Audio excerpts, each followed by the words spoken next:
relevant to the controversies, Romualdez was representative of the District of Leyte.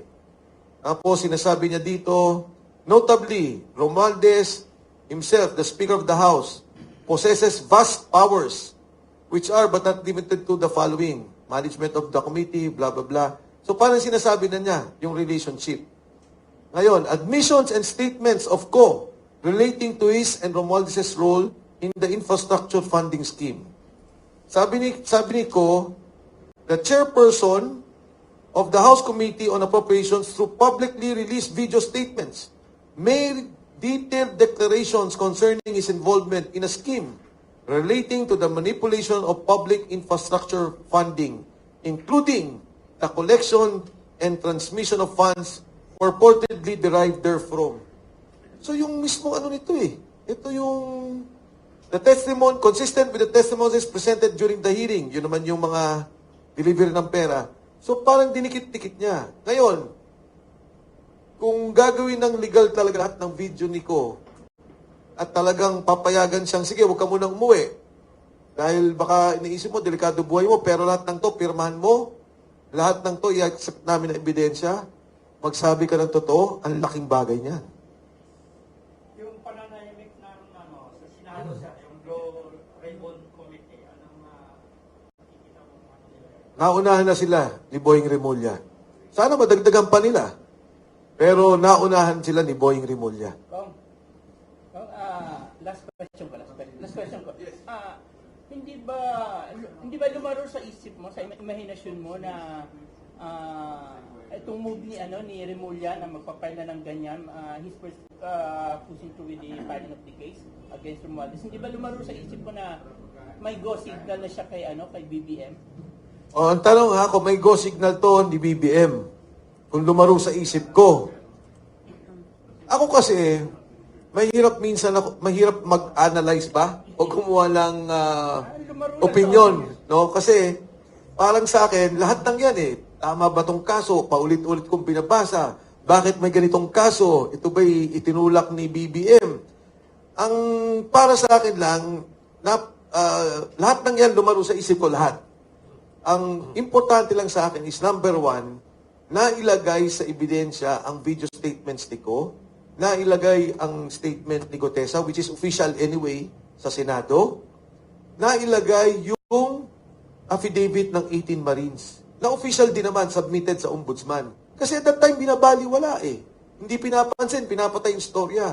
Ngayon, mismong yung Ombudsman na ang naglagay. Kung saan to hahantong, hindi ko alam. Kung saan to tutuloy, hindi ko alam. Paano ko ba sasabihin yung, alam mo si Toby Chanco, Congressman Toby Chanco, magkausap kami. Sabi ko, Toby, sabi niya, kamusta ka na, Mike? Tayo, sabi ko, pareho tayo ng lahat ng statement. Pareho kami Ang diferensya natin, ako dumidiretso hanggang taas. Ikaw humihinto ka. Tapos tumawa naman siya. Pero sabi ko, nevertheless, yung accountability, yung korupsyon, yung nangyayaring mali, inilalabas mo at nagsasalita ka. So para sa akin, ganun din to. Kung anong intensyon nito, kung saan to papunta, importante na nagkaroon ng kaso sa korupsyon. May accountability. At doon sa bagay na lang na yun, papanigan ko si Ombudsman Remulla. Reyes ng OFW Advocate OPA. Ang tanong ko lamang po, hindi ba pwede natin malaman mula doon sa mga dating kasamahan na nagtugtog kay Sergeant Gutesa kung sino ang kumuha sa kanya at kung nasaan siya? Kasi sa ating pananaw, opinion, napaka-importante po ng pagkatao nitong si Sergeant Gutesa. At baka meron din pong posibilidad sa aking pananaw na baka naman meron ng hindi magandang nangyayari kaya biglang lumabas yung kay Remulla na yan para i-cover up ang pangyayari kung ano talaga ang tunay na sitwasyon ngayon ni Sergeant Gutesa na nasa kanya po talaga ang tunay na alas. Ako din, gusto ko rin malaman yung katotohanan ng pagkawala ni Sergeant Gutesa. Kasi ang hirap naman, itong taong to, walang politika, walang kinalaman, nagsalita. Ang kwento kasi dyan, Wilson, si Sergeant Cotesa, Yes. very close sa isang kasamahan ko sa UP. So lumapit Sergeant Cotesa, sabi niya, at that time, chairman si Marcoleta. Sabi niya, Sir, ito yung nangyayari dyan. Nagulat ako eh. Nagulat ako kasi nga, Galing. 46 maleta at 50 million, that's about 2.3 billion, isang delivery. Wow.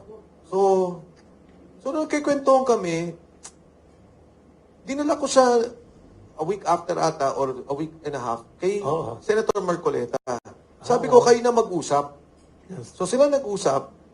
Ang usapan pa namin ni Sergeant Coteta, sinabi ko kay Senator Marcoleta, yung grupo niya, ibubuo niya para makapagsalita sila. Magbigay sila ng kung ano yung nalalaman nila. Kasi sabi nga nila, Sir, nagulat kami, ito palang mga perang to, galing dyan sa flood control. Yung isang sundalo, sabi niya, nabaha yung pamilya. So may mga ganun tong sentimiento. So, nung nawala siya, ano sa akin yun, mabigat sa akin yun. Kasi parang, sabi niyan pala, sorry, ito yung kwentuhan namin. Umalis na si Sir Marcoleta. Nagko-coffee kami. Sabi niya, Sir, anong tingin mo mangyayari sa akin? Sabi ko, Nasaan doon? well, titirahin ka, gigibain ka. Ay, sabi niya, Sir, wala naman sila magigiba sa akin. Sabi ko, may pamilya ka pa sa labas. Sabi niya, wala, Sir. Sabi niya, mga anak mo, Sir, malalaki na naman, pero hindi pa tapos. Pero ano na, parang magtatapos na ata yung dalawa. Tapos sabi niya, ano pa sir, anong tingin mo? Sabi ko, sisikat ka. Kaya, katulad kasing sikat ka ni Senator Marcoleta. Tapos tumawa siya. Sabi niya, ayoko naman ng ganyan, sir. Basta yung sa bayan lang. So alam mo, iniisip ko yun, all of a sudden, para bang pinapaligiran yung pamilya niya, kahit lalabas later on yun eh, kasi yung reports na yun, dumarating sa akin. At kung mailabas yung pamilya at yung kasama magsasalita tungkol dyan. Kaya yung 18 Marines, nung bago lumabas, hindi ako babagin sa affidavit na ginawa nila, pero bago lumabas, kahit papano, inayos namin. Inasikaso namin. Pinagpiktahan nyo. Alam nyo, eto Wilson sabi Yes, ng 18 yes. Marines, Oo. pinupuntahan sila sa bahay. Nung 18? Hindi miss kasi ang ginawa nila, magagaling na yung nga, dahil sa nangyari, nakatago na. Pero let's say, Yes. pupuntahan yung bahay ng tatay. Pupuntahan yung bahay ng... May mga ganyan. And the 18 Marines, pag tinanong ninyo, magsasalita at malalaman ninyo kung sino ang kinakasangkapan, kung anong